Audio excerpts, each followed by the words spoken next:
Hello, hello, hello. Welcome to another episode of Ball Over Passion. I'm your guy at George V underscore AFC, and we've got Curran here, mate. Curran, how you doing? You good? Uh, could be better. I had a lot of issues with the tech today. A lot of things have kind of gone off, but we're here. We're We're here here? and we're reeling after yesterday, given that Yes. what should have happened and what didn't happen, and given how confident I think both of us were. I think it's been a while since we've had one of those. Oh, we definitely are going to win this, and then we just don't win it. It's been a while since that's happened, but yeah. That's how If narrative goes, when you have like basically, but you know what? You know what was weird, Yeah. mate? I don't know if you remember, even on the preview, I expected a 3-0. I thought we would go and we would do the win well, but if you remember, I was not confident about the game because I had this feeling that they would keep things super tight, they would keep it super central, and I was just worried about our ability to break that down. And I think we had some Mm. issues second half, and we'll talk about the impact of Tomiyasu. I think right when Tomiyasu first came in, some of the big debates, and that's probably like the best place to start because we've got some screenshots, and I think that really was the story of the match. Like I couldn't catch it live, so personally, I didn't have all the emotion that everybody else did, but I'll tell you what, I walked out more frustrated out of that game than I did Villarreal 2 years ago, or a year ago, sorry, with the Europa League. And it was just no, that was it was 2 years ago, wasn't Two it? years ago. Yeah, It was two 2 years years ago. ago. Yeah. Time flies. Yeah, so I for me, like, I think this win. I'll be honest. I think this goes down on Mikel. I think Tomiyasu was a poor decision. I think a lot of people will say, regardless of Tomiyasu, we should have won the game. And sure, if we showed more clinical edges, we could have done so. But fundamentally, I don't think we created enough chances that I was happy with the fact that if you're not clinical, you rely on fine margins, right? Like I think a big part of our game previously and why I was so happy wasn't necessarily that we were clinical, but that we were controlling the game in the best way that we could. And I don't think that Tomiyasu does that, not just individually, but he affects so many other zones with this left back selection that it's not just an individual battle when you start to compare between Kieran Tierney, Zinchenko, and when you compare with Tomiyasu. And I just think that there's a lot of stuff right now where Mikel, and I talked about it in group chats, where he's kind of right now, and he has a problem with this, by the way, where he looks at a projection in theory about what somebody could do. And then when they don't display that, he is very slow to change it. And I think back, I mentioned Villarreal very specifically because, in theory, Emil Smith Rowe could be a very useful false nine. And that was really the tactic that we went with that game. And then not a game later did he switch the Saka left back switch that I was calling for like literally weeks, ever since the injury that we suffered with Kieran. And I feel like this is a very similar situation where we've got an issue now to a starting left back that, regardless of who I think should be starting 1v1, Mikel has Zinchenko as the starter, and he has suffered an injury. And then to replicate that dynamic, we are choosing not to put a player that I think we could do to change things and offer a little bit more chance creation down that side because the left hand side does look static. We'll talk about the problems that it suffered. It was very clear that I don't think we had enough width going throughout the game. And I did make a comment. I think Kieran Tierney on for 60 minutes in this game wins the game. And it's not because it's just Kieran Tierney, it's what Kieran Tierney forces us to do with who we have available right now, especially with some people not in, namely Emil Smith Rowe not in, and what you have with Gabriel Jesus, who are right now I think is entering a little bit of form. And I think some of the issues is I think people are finally understanding when I made comments earlier that I said he's not the most clinical forward. He never was the most clinical forward, but that's not what you buy a Gabriel Jesus for. You buy him for his movement. You buy him for what he generates to the front line in terms of just his general impact. But when he does struggle for goals, when he does have a little bit of a lack of clinical edge, he tends to drop deep. And I think what it does is it ends up fatiguing him in the final action. He seems very off balance finishing moves lately. And I think a lot of that is because he's dropping so much more deep. We've shown screenshots and leads, etc., where he's dropping into the Lacazette zones, I call it. And he does have the Mm. energy to then crash the box. But part of the issue is when he does crash the box, he's imbalanced in his final action and his final shot. And that is what's leading to the really poor clinical edge that we're noticing. Like one of the big things that I coach, in terms of finishing quite a bit is, some of the basics of finishing are making sure that you're balanced with your strong foot, you're not leaning back, and you're making sure that you're planting before you're striking. And I think what I'm noticing from Gabriel Jesus far too often is when he's going on these individual runs and dribbles, he's imbalanced in the final action. What you'll notice if you ever pause some of that, he's leaning back, or right now his strong foot isn't planted. And so he's doing it off balance, and you don't get the proper ball technique to strike through the ball, but you also don't get the power or the precision to where you want to do it. And I think some of these things are just, making his final action not complete. And so you're left with is basically a player that's frustrated in front of goal. He's made note of it. He's talked about it in the media, but then for me, what do you have to do in that scenario? Because he's going to be a player that drifts. You can't coach that out of him. He's somebody that does want the ball. When he's struggling in front of goal, he wants to show that he's busy, and he is very Mhm. chaotic. And so for me, when you're a coach and you know you've got that type of player, you must surround him with somebody that he's got a very close relationship with so that he can combine well, and you increase the chances that he's in front of goal, because he's going to be poor in his technique until he solves the issue of his goal drought. But assume that, kind of own that weakness, and then pair him with somebody that you have a relationship, i.e., Martinelli. And so one of the biggest things is making sure you get him on the inside as much and as often as possible so that you have somebody to combine with, because that was something that was very fruitful as far back as preseason. These two have an instinctual relationship with each other. They look for each other, facilitate that. Don't isolate the boy. And so, yeah, there's some issues we'll get into. Um, and I think, like, in terms of this, and it's not even the fact of a comparison between him and Lacazette, because we've already seen that a striker that moves in terms of what it can do, but just understanding when a player's not in form. Gabby Jesus doesn't drop that deep that often. When he's in form, he stays higher up the pitch, and Mhm. you can kind of see that from the beginning of the season. So if you know this is where I think part of the issue that I've got with you know Mikel is recognizing these instances of a player. And then, when you do have a look at it, I think when you look at Martinelli looking aggressive, for me, he was calling for balls in behind on Tommy all game, and he wasn't being seen because Tommy Asu doesn't have the same vision off touchline when he's starting as he does kind of in central positions or on the right. He doesn't really pass the ball on a lofted ball that Kieran or Zinchenko both have deep in that position. There were so many times he was calling for it and he wasn't played in. And then there was a lot of times for me that, Tommy Asu isn't as open on the left touch line as he is in center position. So a lot of people tell me Tommy Asu's ambipedal, he can totally do the role and build up. But again, this is a flaw where you're projecting a skill and not assuming the reality. Because when Tommy Asu does receive a touch line, he typically uses his right foot and he doesn't open up his body like he does normally when he's in central positions. And the reason you can really see that is when you compare him to his play for left center back with Japan.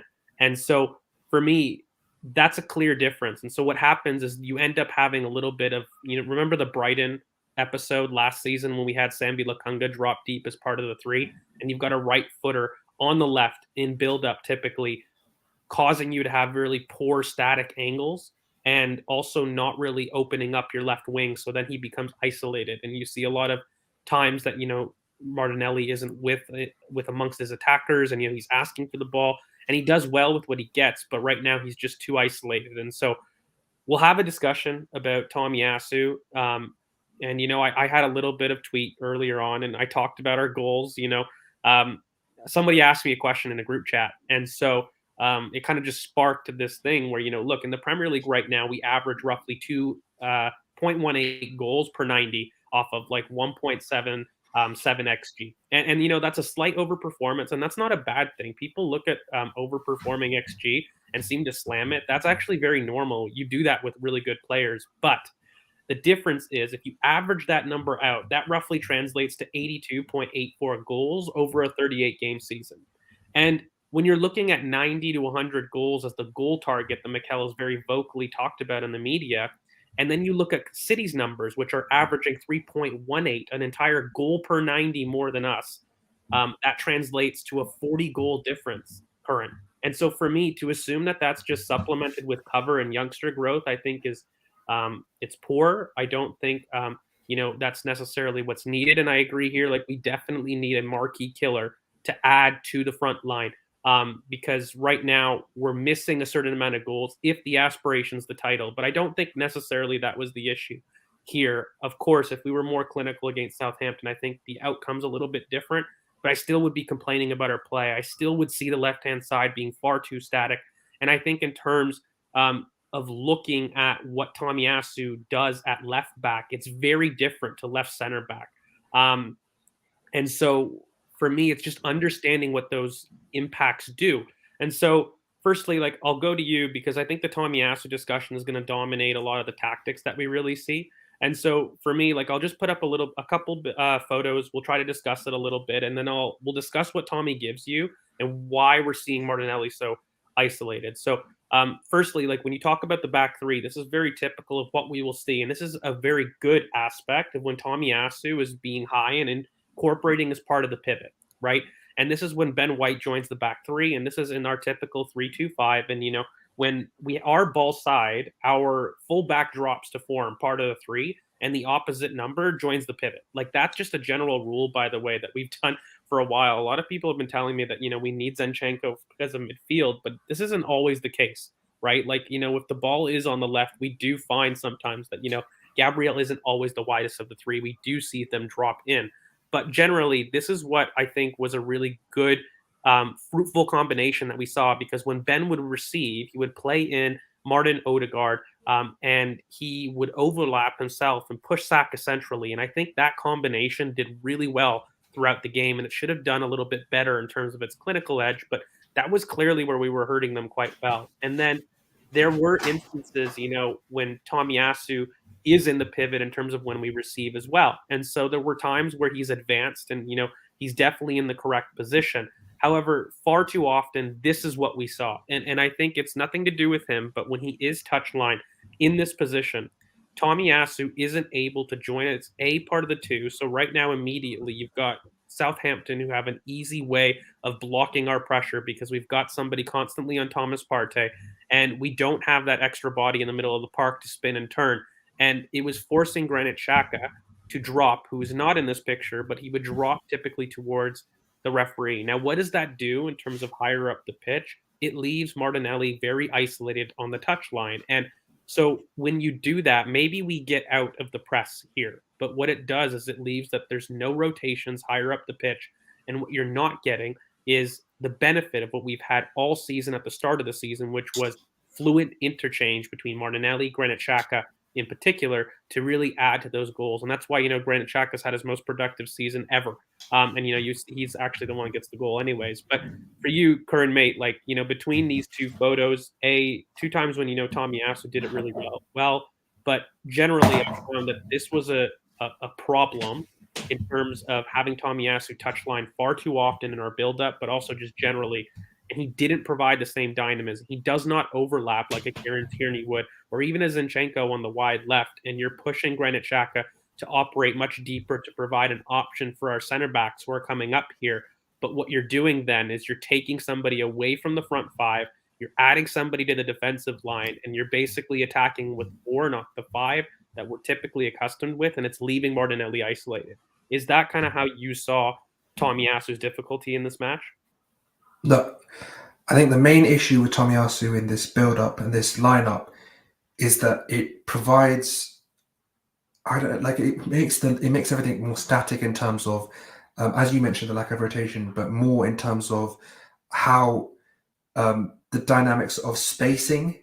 I think a lot of the spacing issues in terms of where people are receiving the ball, where people are, where we can be overloaded in terms of the press, because we mentioned it between the two of us. I think a lot of our build-up in that second half was very central. I think when White came off, we didn't really have that sort of, with Tommy switching to right back, it wasn't sort of, with White, he was so good dribbling out, he was good passing it off to Odegaard, as you mentioned. But I just feel like it became too, everything we weren't closing distances enough in build-up, meaning that we couldn't have the fluid rotations up the pitch. And what this did is, as you mentioned, Granit would drop, and that means that you'd have Martinelli sort of on his own in the opposition half. But what that also does is that it leaves a lot of space in between the lines in the Southampton half. So you're not having the ability to have players drop between the lines pop off balls or pop off a spin or something like this. There's no one in between the lines in the Southampton half because everyone's dropped, and that means there's too much distance, and this led to a lot of hoofing the ball up, a lot of getting the ball just to evade the press, getting a ball just to get it out, and there wasn't a lot of sort of playing through the lines, doing what we do best in terms of getting the ball and getting on the ball and basically progressing through the lines, getting into a situation where we can create chances, which is where our goal come from, and we can talk about after this. But for me, what Tomiyasu left back, if you're going to play Tomiyasu left back, you have to commit to him being the third centre back in build up. You need a Brook, a Cedric, or someone like that. Or Ben to be aggressive in committing to that wide role, because otherwise it's just static. You don't have the ability to look at the build up in terms of getting the ball wide. You have no wide options. Everything's sort of central because they're both centre backs. Let's be honest, and they're trying to build pull the width inside, and you don't have the ability. Like in this situation, Ben is wide, but he's not high. He's dropped, and he's sort of trying to he's still in that centre back mentality of I'm going to get the ball and progress through the lines. He's not where you usually see a Tierney or a Zinchenko even. They're not on the halfway line or a bit higher, looking to receive and turn into space. They're just he's receiving to turn and basically and run with the ball or pass off, because that's his usual role. He's usually the third centre back in this build up. Whereas here you can see Tomiyasu is also in a similar position. He's low. He's not providing width. He's not in space. There's space behind these lines because Southampton's press was a 4-4-2. And you could see on either side of the two forwards here, you could see that if he just pulled a bit wider, give a bit of an option, there was an opportunity to push Xhaka a bit higher. He can get into a better space, and Martinelli can combine with him, and we're off to the races. But right now, you can see that all of our progression is occurring centrally, and that is the problem because we're basically playing into their hands. They have four men centrally. I mean, you can not see there's three in this picture, but there's a fourth on the other side.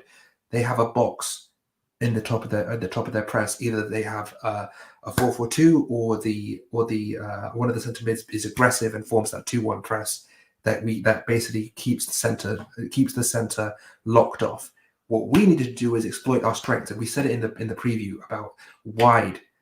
Keep the ball wide. We have our strength wide. We have Saka. We have Martinelli. We need to keep the pitch wide, take advantage of where we are strong, and not let them basically play their game, but play our game. Well, and we did it at times. Well, part of the issue, right? So look, I tweeted this kind of when Tomiyasu first came in, and I wanted to make everybody understand. Look, the idea with Liverpool here was again to really stop Mohamed Salah in this situation. Who, if you could imagine, this would be. I think this is Connor Armstrong 9, right? Mm-hmm.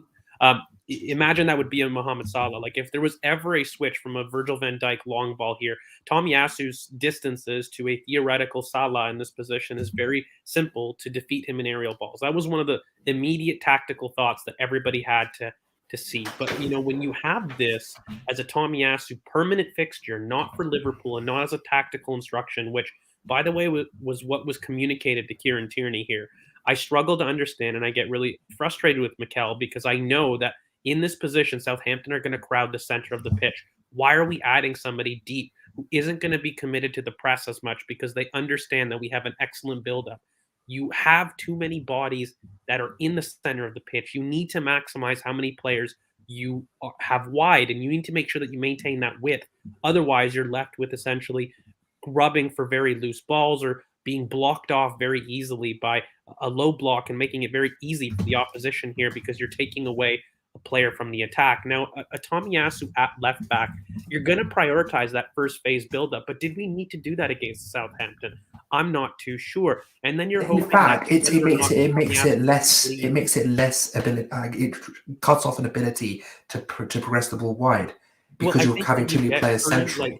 Like really simply, like I don't want to complicate it. Like you get this and you don't get this very often. Okay. Mm-hmm. What are one of the main benefits in the first phase buildup that you're getting right now? Okay, is when you've got Tomiyasu that's inside, who again is not comfortable. It's not to say that he didn't do it. And I put this photo.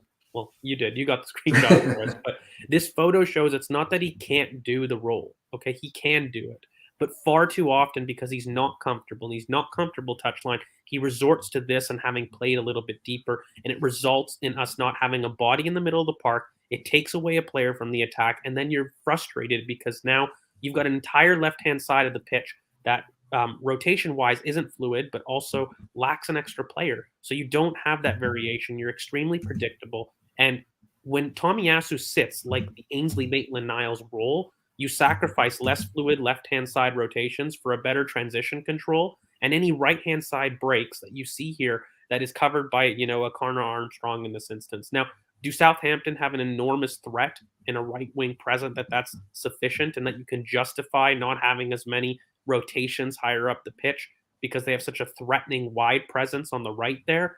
No, I very much disagree. And I don't want to keep going over old ground, but it really speaks of Mikel's insistence not to change a game plan when it's winning, which is a very frustrating thing for me. And this is the issue for me that I felt that we did far too often with Southampton, who at the very basis did our typical 1-2 press that we knew of very simply. And so you see in this photo, what it did is as the game went on, it dragged Granit Xhaka deeper quite a bit. It forced Tomiyasu touchline, and now what we have is a massive gap on the left-hand side of the pitch, and you're forcing us attacking one side of the pitch, and that is the right-hand side. And unless Martin Odegaard, Bukayo Saka, and Ben White can be absolutely clinical in every single aspect that they do, you end up forcing and gambling on fine margins, really, because now you're not attacking two sides of the pitch, you're attacking one side of the pitch. And so that for me was kind of the biggest problem that we faced. And it was really frustrating because when you saw the Southampton press, it wasn't even very stringent and it was very easy to play around. But when I saw Granit Xhaka picking up these instances, by the way, and he's not wrong to do it, he can see that we can't get out because Tomiyasu is struggling in this instance. You don't see it here, but Tomiyasu is wide here in this place. And it's forcing Granit Xhaka deeper, and you're taking away somebody from the front five attacks. And the reason that Granit Xhaka is our player of the season so far, by the way, is because we've been able to have him a little bit higher up the pitch. Now,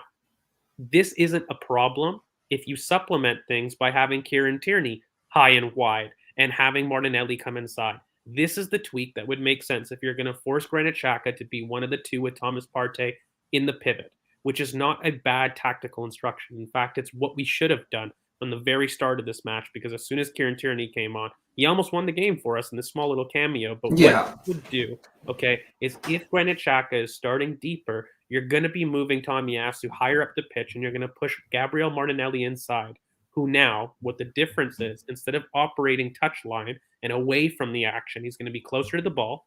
And then lastly, he's going to be closer to Gabriel Jesus, where they can interchange quite a bit more. And you're going to benefit not just Gabriel Jesus's game, who is struggling right now. He needs a partner. He needs connections.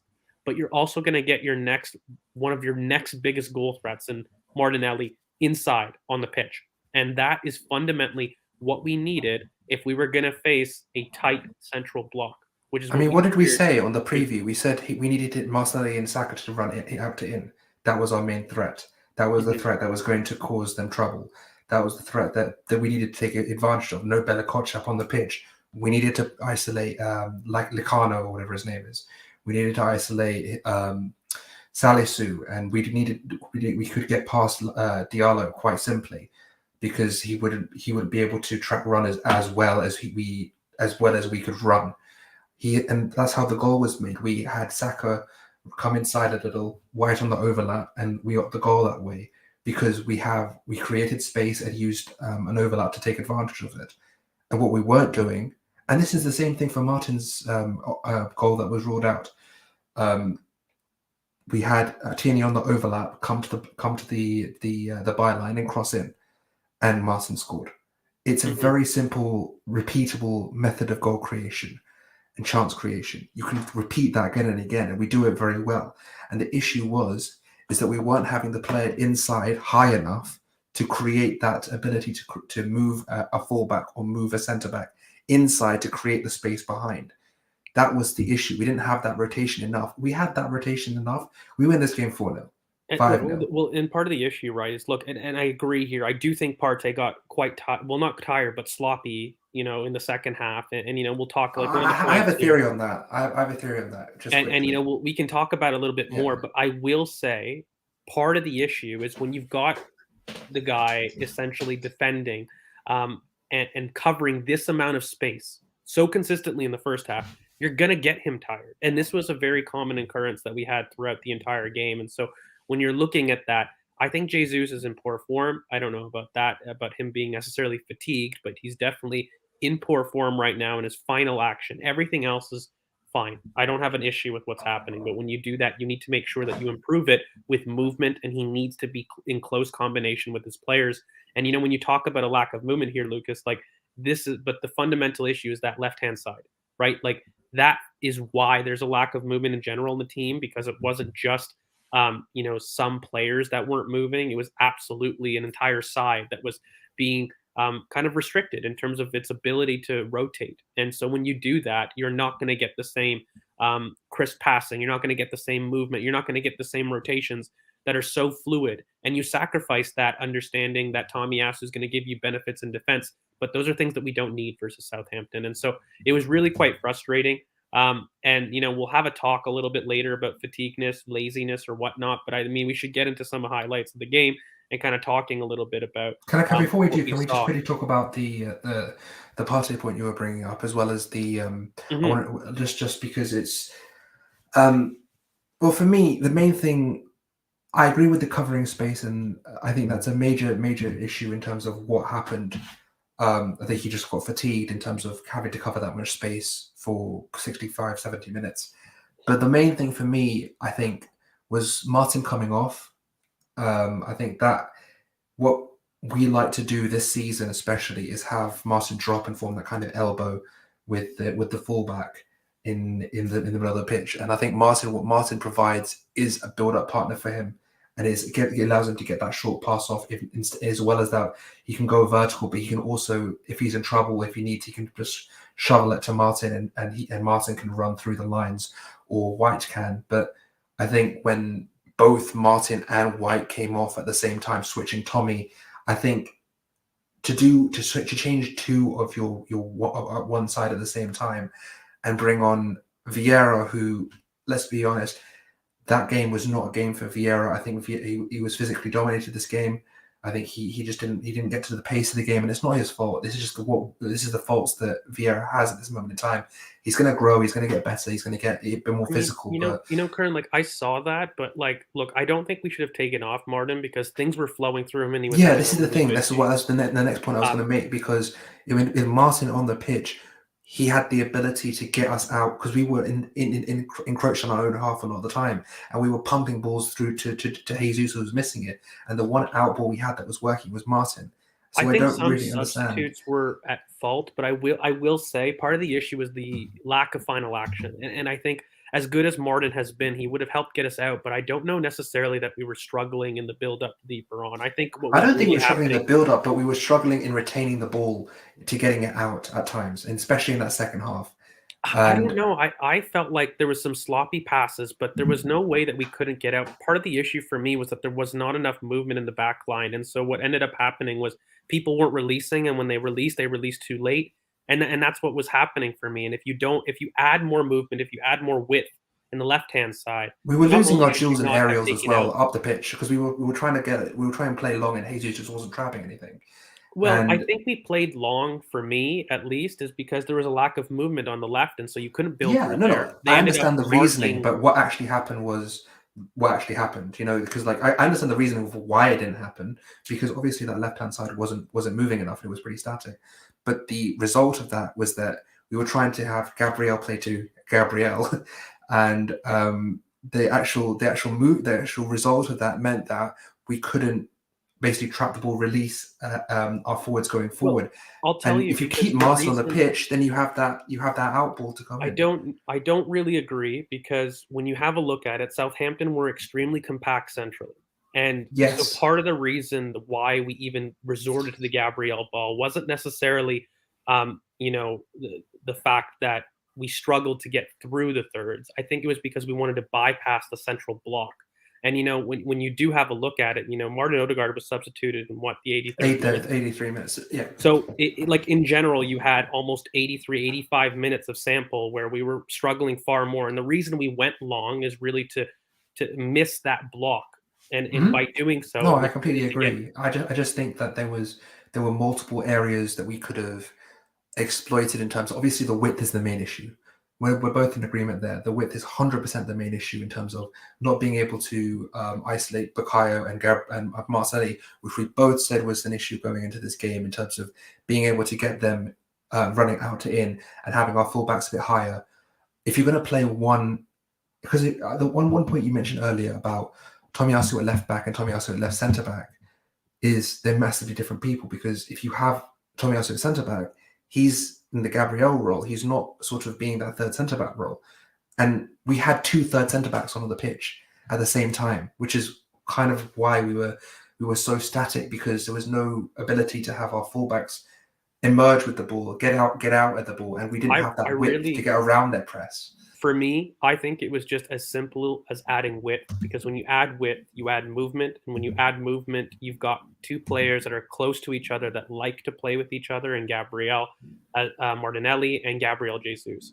And for me, like, I would have kept on Martin, sure. Like, I don't think we should have taken him off, but I don't think he was the issue, because there was a lot of central blocking happening. And so adding a player, whether it was Vieira, it was more a gamble in the last 5 to 10 minutes. We lacked a final. Oh no, I get the final action player. Like that was, I think, as simple as the substitute. I think people went too deep into the Vieira adaptability, and if he was the coach, all he wanted Vieira to do was not to help him build up.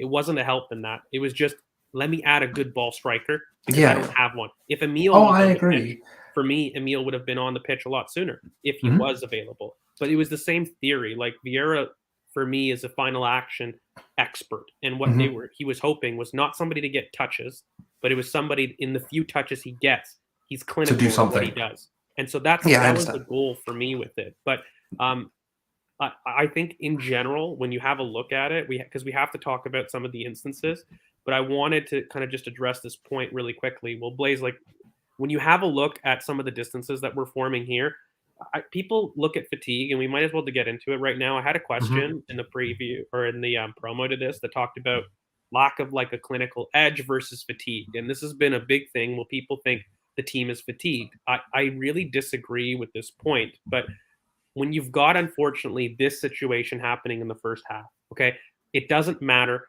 if you have excellent stamina, you didn't play a week before, but if you're asking Thomas Partey to play in this manner, who is on an island for 45 minutes, the distances that he has to cover here are enormous. And the sprints that he has to make and the load that he has to do are enormous. And asking him to play in this situation, where you've got somebody a lot closer to him with Granit Xhaka more consistently, is very different to asking him to play this for 90 minutes, for 45, whatever you would like to say. In ideal terms, by the way, this press actually shows great structure from us. And, Gabriel going long, this is, by the way, ironically, Colonel, what you're talking about, Gabriel going to Gabriel in this instance. But here, the spacing is excellent, because it's restricting the amount of space that Thomas Partey has to run into. But here, guys, we have a 5 versus 3 constantly. Whether this is on the right or behind, we have them outnumbered. So there's enough people in the build-up here. And it's why I kind of push back on some of the points that we had issues centrally, because we could build out and we had enough people here. It was fine. For me, this wasn't the issue. It wasn't the issue in the first phase. The issue was higher up the pitch.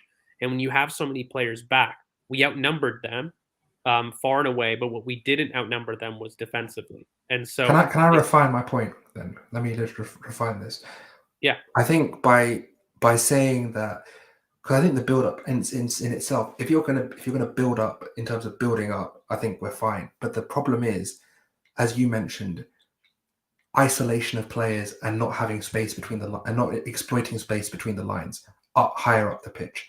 You can have 6v4 or 5v3 in the first phase, but if you're outnumbered in the third phase, if you're outnumbered in the final phase, it doesn't matter, because you need that ability to have 5 forwards. You need that ability to exploit scenarios wide. You need that ability to rotate off fullbacks and get into spaces and hit the channels, or get into the box, or create chances.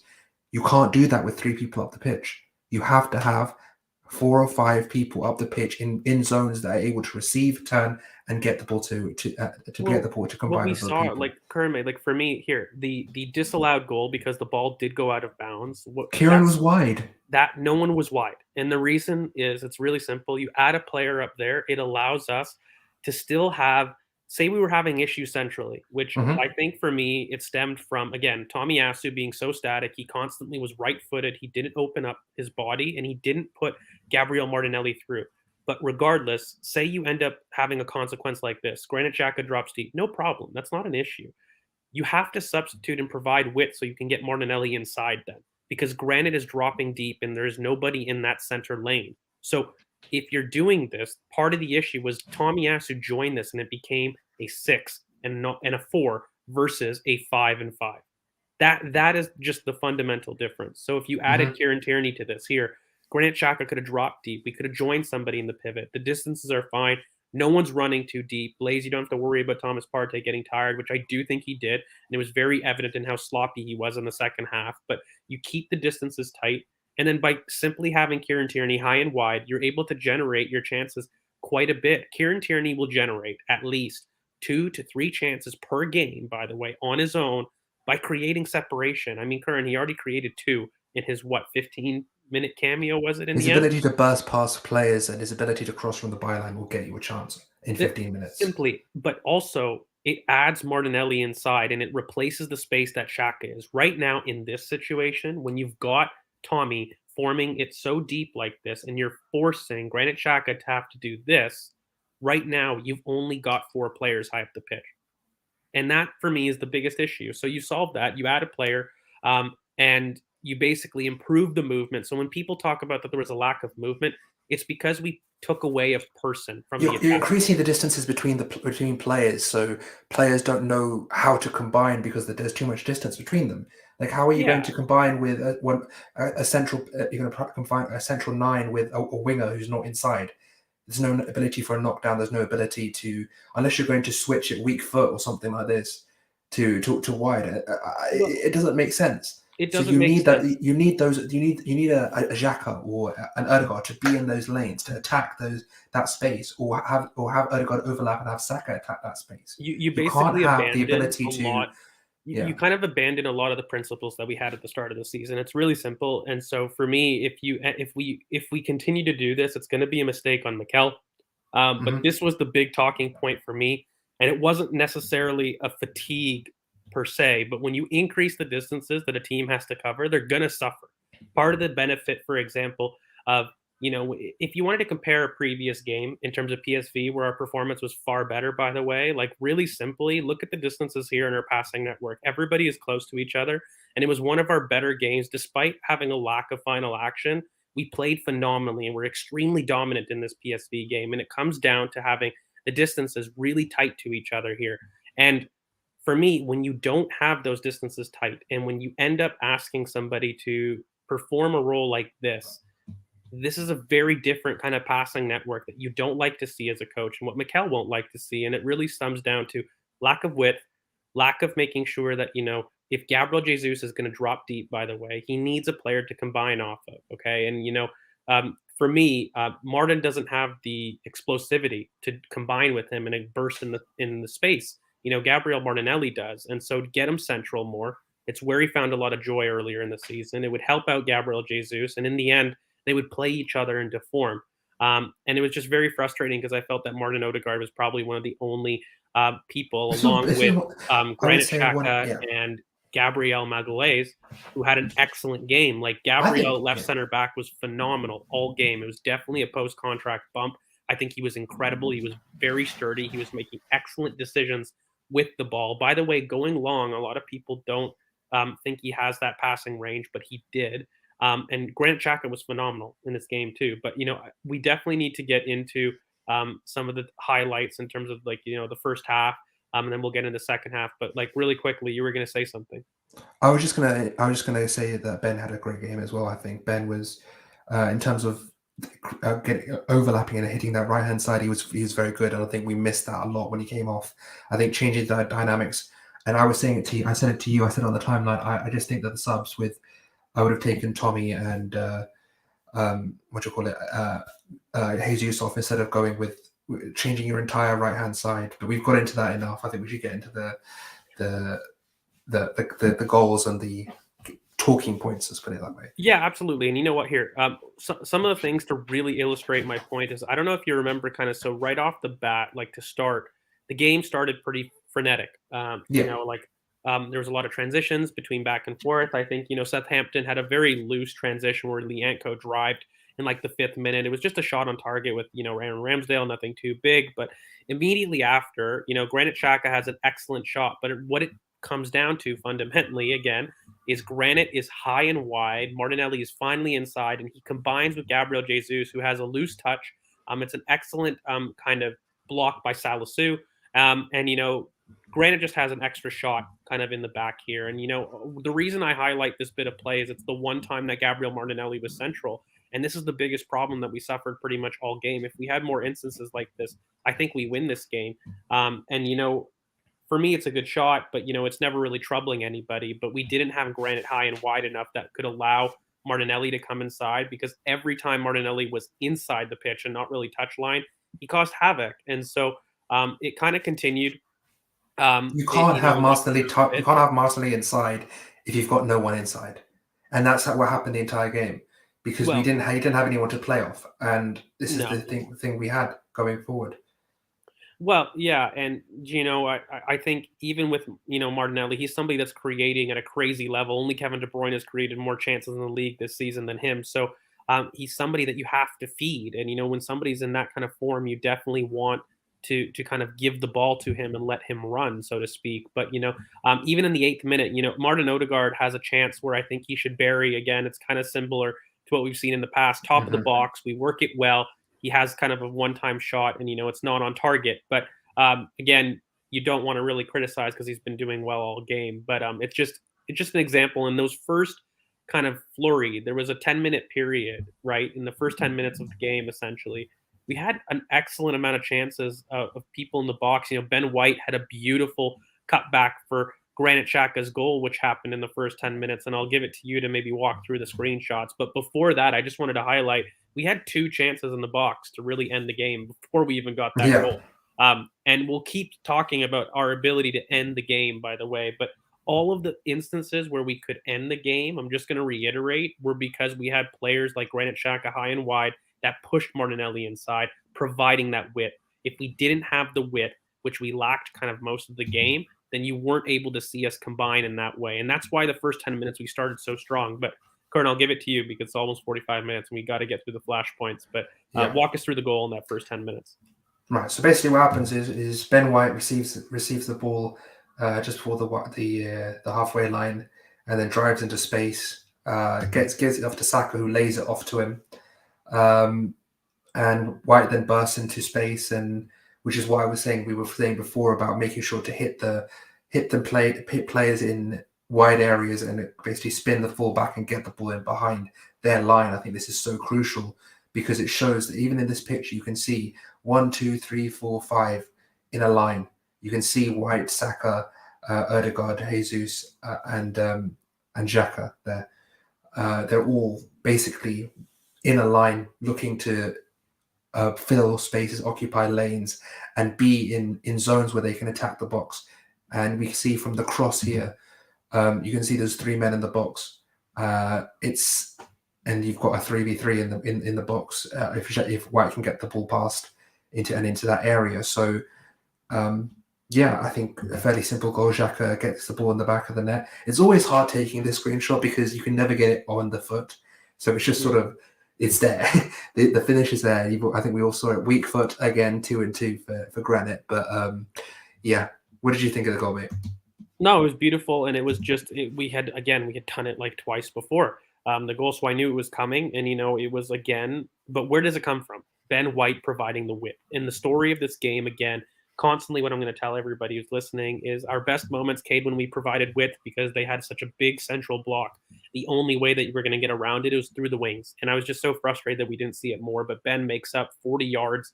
Again, it's a crazy run from him. It's excellent play. And Granit Xhaka, weak foot, I might add, strong ball striking technique.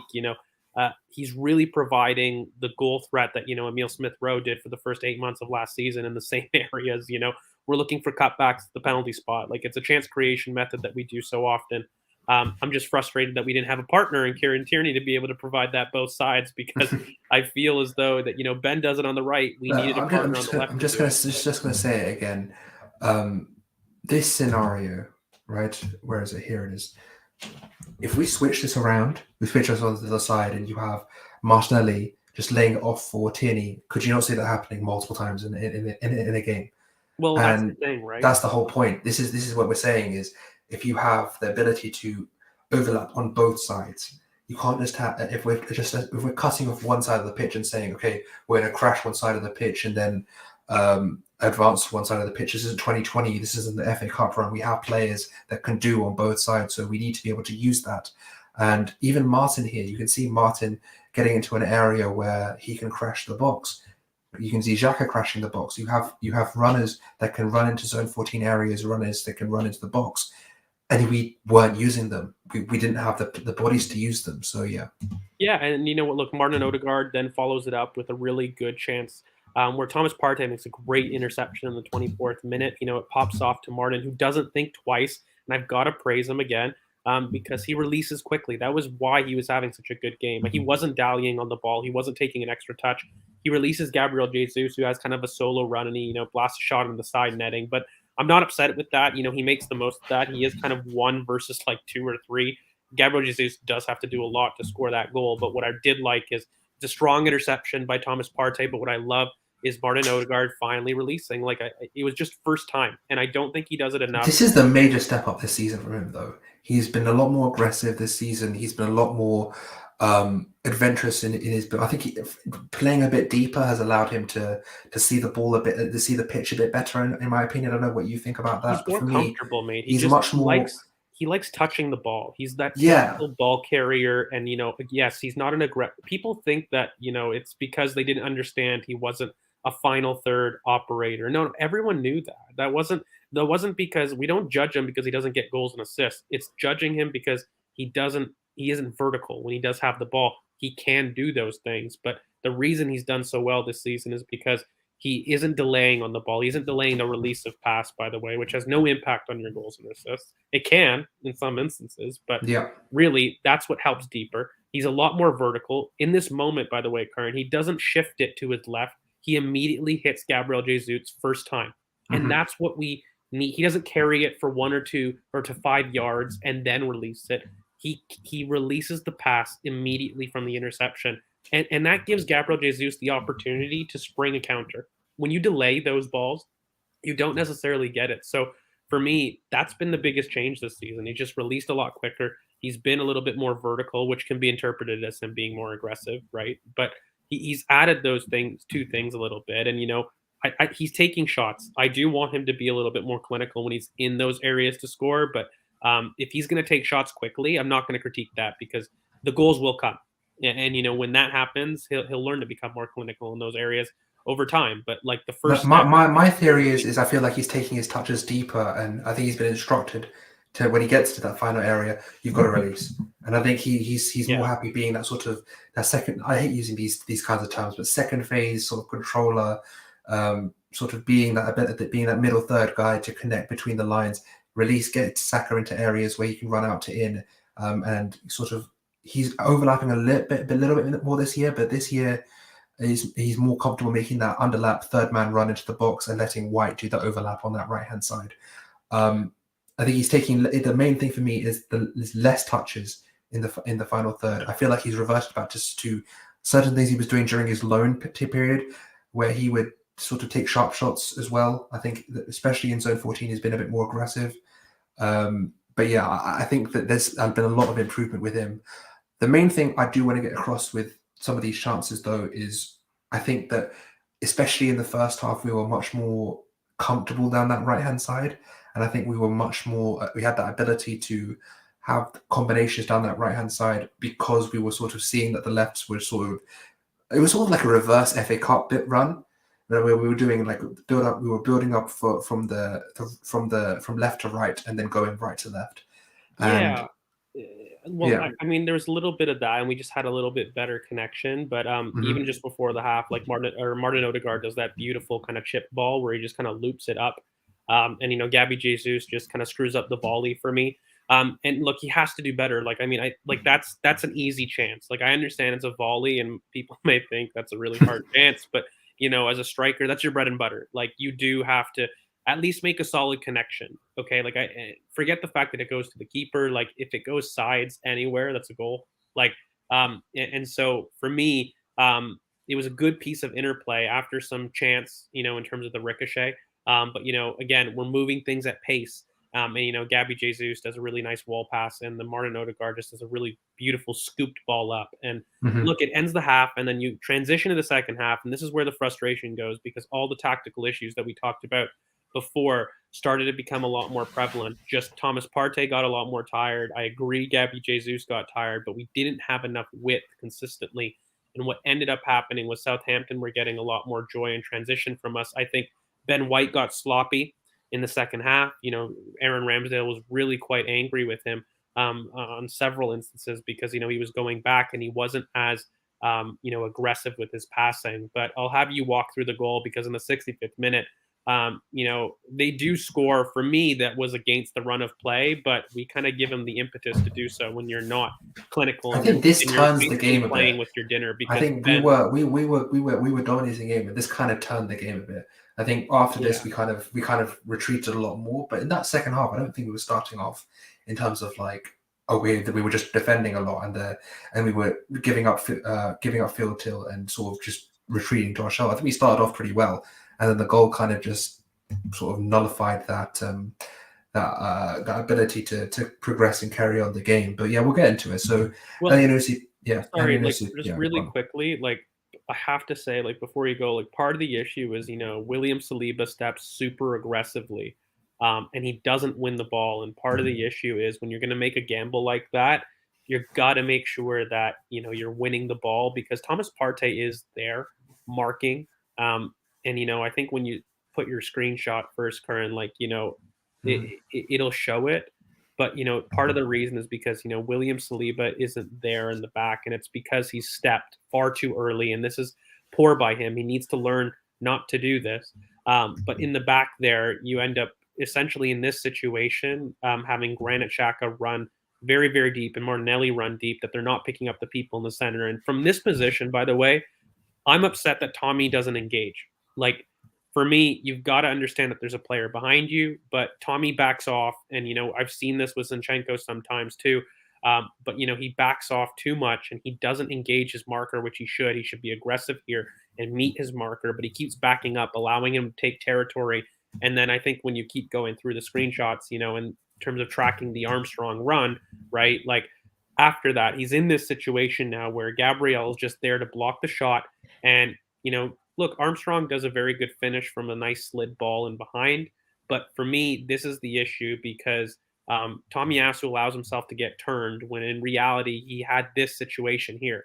Like we have numbers that are crashing the box, and he needs to be more aggressive and better 1v1, which is something very rare that you don't associate with Tomiyasu, but he does need to do that in this instance. But then, in terms of the Armstrong run here, it's just not being picked up by Granit Xhaka, who's arriving late. Um, and I think part of this is because, again, everybody is broken down. We have a lot of bodies here, by the way. It's just Granit Xhaka doesn't track that run. And for me, I think Ben needs to be alive and he needs to notice that that's the only run. But again, he's worried from a player behind him, right? Because William Mhm. Saliba is not in position. And so that's kind of the issue. And then Armstrong does do a very good finish. Like, I don't know why people were critiquing Aaron Ramsdale. There really isn't much that he can do here. In terms of people critiquing his body position right now, he's covering the near post, which is where Armstrong was leaning. And so he just reacts late. And that's why his body position looks this way. I don't really think there is too much of an issue. But I think, you kind of have it here in terms of, how high, William Saliba is. And, that's really the major issue for me in this goal. But I wanted to give you your chance to kind of have the meat and potatoes of that goal. What was your big thing? Like I think for me, Saliba biting early and Tomiyasu not engaging enough 1v1 is kind of the major issues. And then you've got Granit Xhaka towards the end, just not tracking the Armstrong rung that he can do better. But is there anything else that you kind of wanted to add to that? I think Armstrong makes a lovely run. I'll be honest with you. Like sometimes you have to just sit down and say. I mean, yes, the issues that you've mentioned are completely correct in terms of Granit not tracking the run and Ben White not being able to see the off the ball movement. But if this was the other way around and we scored this goal, you'd be saying, "Bloody hell, what a run!" That's a lovely off the ball run. He sneaks in behind Gabriel, takes out 3 defenders by making that run, and the ball is timed perfectly. It's a great goal, and sometimes like you have to admit that it's a really good goal. I mean, there's obviously things that we could have done to prevent that. But yeah, good finish, good ball, good off the ball run. Yeah, all very good. You know what it is? I'll be honest, Kurt. I hate this type of goal because for me, like, it's a good run, but he shouldn't. He should be picked up, and like, Yeah, Granit should pick him so up. Let's if I'm being completely honest, Granit should have picked him up, and Ben White is sort of isolated between 2 runners, yeah, and and like that's the main issue. yeah, and they need to do better at communicating. Like we have numbers back. It's not like they have numbers there that are overloading us. Like we have more numbers than them, and it's Mhm. frustrating that we allow this situation. I will say William Saliba is massively at fault, and I just don't see him getting the criticism that he does deserve for this because he's extremely flat-footed, and it stems from him biting very early and being flat-footed, and then recovering to a point where he's not in position, and that's why Ben White is a little bit out of By the way, position. just quickly, this before people get confused, this screenshot isn't from the goal. This is a different scenario where Gabriel mops up for Saliba and clears it, but a very similar situation does happen for the goal where Saliba kind of just loses the ball. But this It's kind of specific a case scenario, of him biting yeah, early and being a little yeah. bit too flat-footed on his marker, and so the defense was having to sweep for him I don't quite know a if bit. you remember that one, was when Gabriel sort of kind of retreats, clears, gets the ball, rubs the ball. Excellent. I was going to use that to demonstrate, to explain for me why Gabriel was so good, because he was calm.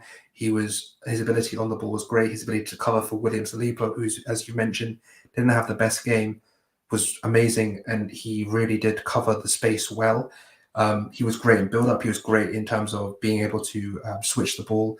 His ability to hit his passing range in terms of high, wide, he was great this game, and that was why I brought that screenshot for him. But in terms of the goal, Tommy needs to engage. Completely right about that. If you have a man behind you, there's no reason not to engage the play, and with the technique that Tommy has, he's not a slider. He's not someone that's going crazy. He'll stand his man up and he'll take him out. And I think he gets a bit too cautious here, and he wants to back into his line, and he needs to engage high and properly and see that he's just a quick look over the shoulder. You see Gabriel's there. Go and engage your man. There's no need to think that you're going to give away a foul. Yeah, no, absolutely. And then lastly, to kind of mop up is, of course, the Kieran Tierney cameo. And I don't want to go over old ground, but again, it comes from a deep switch from, Granit Xhaka out to Kieran Tierney, who just heads the ball past his marker, bursts past him, makes a meal of, the opposition right back as he normally does, bursts past. And look, of course, I think the control in the end, it is over the line. But, Martin Odegaard does excellent to keep the ball under control, one-touch finish. Like, it's a beautiful finish. And, had the ball not gone out, very justifiable goal. But just for me, I feel like that was an avenue that was open all game. We refused to play the ball in behind their right back, who was cheating quite a bit. Okay. And, I think that fundamentally was the biggest issue for me. And, I think Martin had a really good composure in that final action. We critique him in other areas, but that was beautiful. Like, for me, I'm not going to critique that just because it was, out of bounds. It doesn't mean that it doesn't count for me. I love to see that. And so he deserves praise for me for doing that really well, because I think he does absolutely be clinical in that scenario. And if it was in by like a margin, again, you do find that finish that we need, right? Top of the box, again, penalty spot. And, he's clinical in that scenario. So um, definitely well done by him in that instance. And then in the end, you're just very frustrated by the result, mate. Like, I mean, I'll probably end it because, for me, there wasn't very many chances that really happened after that. The game kind of fizzled out. It ended, 1-1. And I'm just very frustrated because of this central block and the issues that we had with a static left-hand side. You know what annoys me the most? The thing that annoys me the most is we use a 4-4-2 press. We use that. That's what we use. We use that 2-1. DM sits on their our attacking midfielder sits on their DM, and we go from there. We use this. We should know how to counteract it.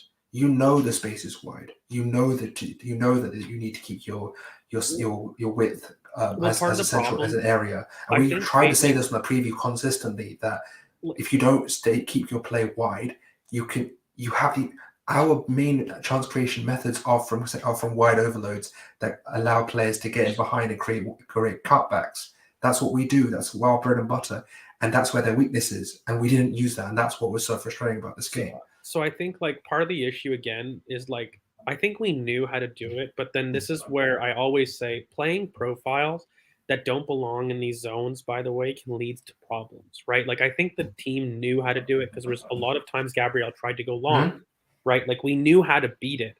And but part of the issue is if you don't set up your team properly to really win, and I'm gonna blame Mikel here because we didn't have enough width, and it was purely a case of adding a body there more consistently. We showed it in the first 10 minutes. We definitely had enough areas and opportunities to win.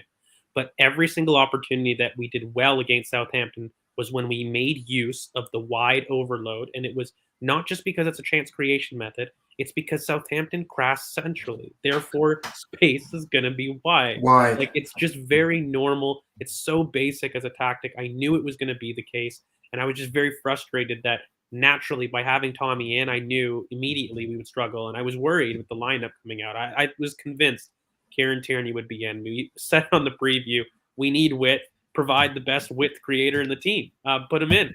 And I just want to end that. I think like this isn't, oh my God, the wheels are coming off. I don't agree it was fatigue. I think it was a coaching structure issue, which we talked a lot about kind of previously in the pod. We fix some of these things. You provide width. You attack with 5 people as opposed to 4 more often than not. I think we kill Southampton, and Just keep it simple. 5v4 is better than 4v4. yeah, I think it's that's the simplest way you can put it. for sure. And you keep that numerical advantage, and boom, we end up doing something. We don't drop points, but look, we did a surprising drop points. I think the team needs to regroup.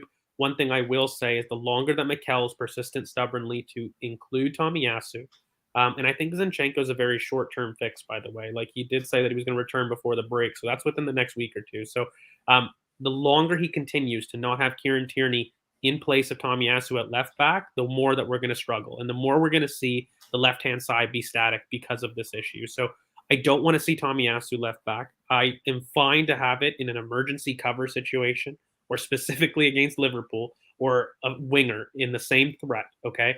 We can have him in that situation, but he should There's not be literally a no plan one. A at left back or a plan B, or he should not consistently be played at left back because Like it's I'm not thinking the there's best no use of one. him. It's literally just Salah. I mean, I'm not doing it for Anthony. Like No, who else? Who else are we doing it for? Let's be no, honest. well, but exactly, and that's why it needs to be only an emergency option, and we need to see Kieran return. I mean, like, mate, like he Like played well comments, in his if you think there's cameos. anyone else we need to do it against, let me know because just off the top of my head, I can't think of anyone else we need to use. Like I'm not putting it like Elise. No, like I don't know who else we put in that right wing spot Yeah, and against look, us. and like here, I'm going to end on this just to annoy everybody, and I'm going to say it once. Okay, we absolutely had instances where the ref This let us isn't even down. the worst Okay, one. there were some times when, of course, I'm sitting there not really understanding how Lianco's getting away with this. The supposed Saka dive when they're clearly all over him and they make contact. There's the white penalty shout.